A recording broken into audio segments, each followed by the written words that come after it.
Picture a man sitting upon a Mediterranean shore, the salt spray catching in his beard, weeping. He has been on this particular island for 7 years. It is a striking image, primarily because of the sheer incongruity of his sorrow. This is not a man cast into a dungeon, nor one shivering in the damp of a northern winter. There are no iron bars here, no surly guards rattling keys, no chains chafing at his ankles. There is not even a wall to keep him from the sea. Indeed, by any reasonable modern metric, the man is in paradise. The island of Ogygia is, to put it mildly, rather lovely. There is fresh spring water bubbling from the rocks, orchards heavy with sun-ripened fruit, and a climate so reliably soft that every day feels like the very best sort of Tuesday in late June. To make matters even more enviable, the woman who lives there, the goddess Calypso, is quite head over heels for him.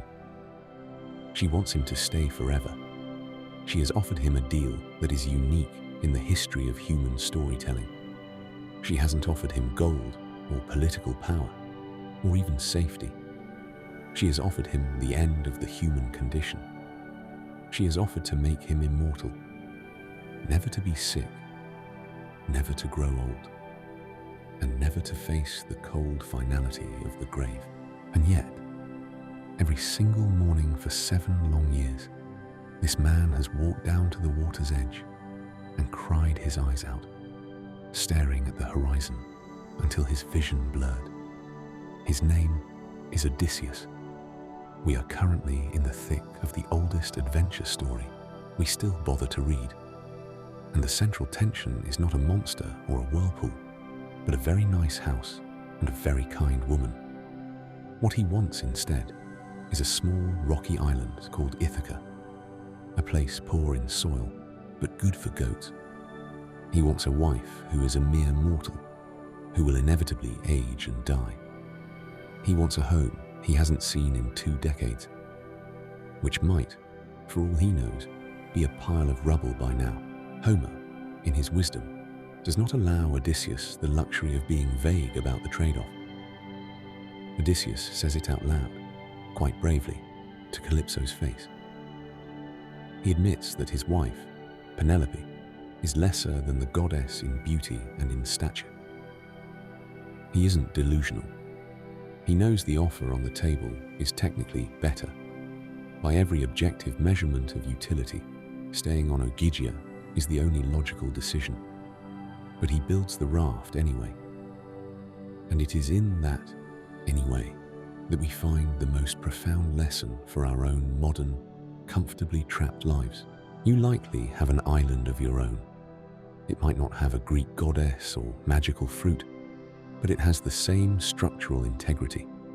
It might be a job that pays the mortgage and a bit more besides. The colleagues are perfectly pleasant. They remember your birthday and never steal your milk from the fridge. Nobody has ever been cruel to you there. In fact, you've been there so long that the idea of leaving feels like a breach of etiquette. How would you even explain it? It's all fine. I just fancy something else. It sounds ungrateful, doesn't it? Or perhaps it's a relationship where nothing is overtly wrong. There are no shouting matches, no betrayals, no cold silences. It is simply a life where you and the other person are 2 parallel lines, never quite intersecting, living a version of a life neither of you truly intended. It might be a city you've outgrown, or a routine that has become a rut so deep you can no longer see over the top of it. It might even be a version of yourself, a persona that works well enough for the public, but feels like a borrowed coat that's a size too small across the shoulders. What makes these situations particularly difficult is the absence of a crisis. Suffering, you see, is remarkably easy to leave. Pain has a way of announcing itself with a megaphone. It gives you a reason to bolt, and that reason is perfectly legible to everyone you know. If the house is on fire, nobody asks why you ran out the door. If a job is abusive or a partner is unkind, the escape is a heroic narrative. But comfort removes the reason. You cannot point to a wound because there isn't one. You end up telling your friends that things are fine, which is both entirely true and the very heart of the problem. Fine is the fog that hides the rocks. Calypso's island is the strongest trap in the entire Odyssey for this very reason. Odysseus escapes the Cyclops in a day because the Cyclops is trying to eat him.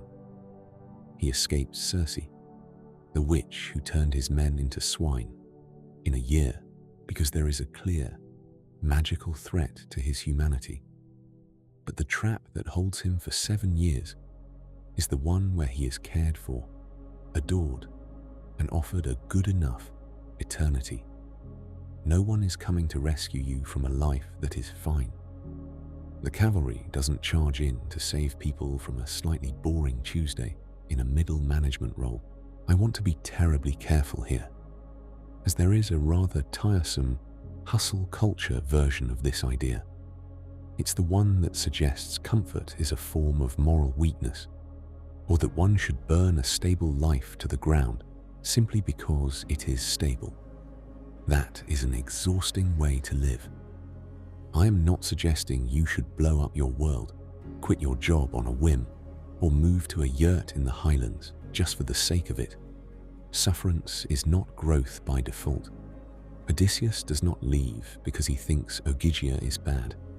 He never once disparages the island or the goddess. He leaves because it is not his.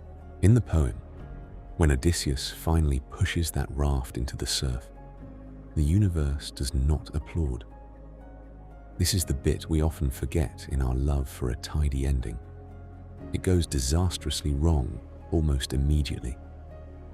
Poseidon, who has a long-standing grudge against our hero, spots him in the open water and sends a storm of truly biblical proportions.